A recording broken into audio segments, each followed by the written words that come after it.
boy who lived outside of town called Nazareth. His father owned 4 donkeys. 3 of the donkeys were young and strong. The 4th donkey was old and weak, but the boy loved him most of all. That donkey's name was Smallone. Each day the boy brought food and water to all the donkeys, but Smallone was the only donkey he played with. One day the boy was going to help his father gather firewood. The boy and his father took 4 donkeys and went over the hills to gather the firewood. The father walked in front with the 3 strong donkeys while the boy walked behind, leading Smallone. As they went about their work, the boy tried to find the lightest pieces of wood he could for Smallone. Meanwhile, the boy's father was putting heavy pieces of wood onto the backs of the other 3 donkeys.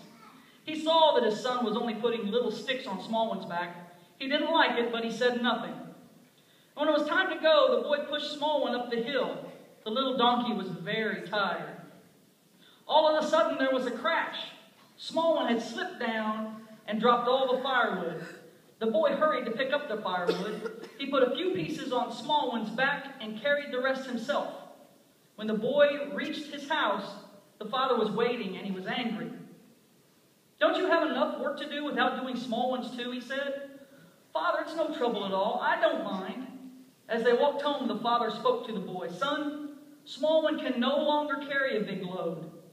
The boy put his arms around Smallwood's neck. "He's just a little tired today, Father. His strength will come back." "No, my son, he is old. His strength is gone. We can no longer afford to keep him." The boy grabbed his father's arm. "No, Father, you don't mean that."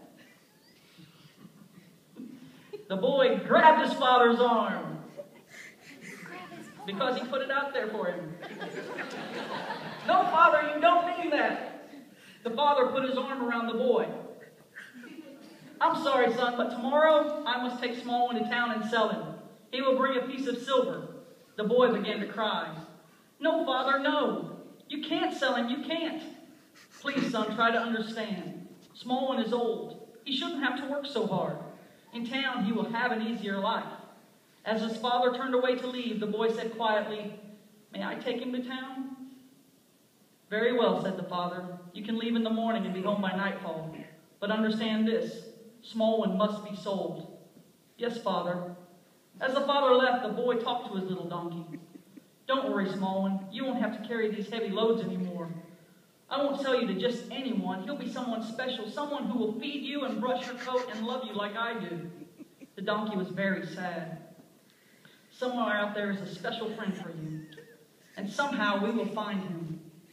The next day, the boy and the small one walked all over the hills to the town. Soon they came to the town gates. The town was a very busy place. The boy and the... Oh, Merry Christmas. The boy and the donkey felt very small amid the legs of the tall horses and camels and wheels of many carts. At the gates, the boy and the small one were stopped by a guard. "What do you want, boy?" asked the guard. "I have come to sell my donkey, sir," said the boy.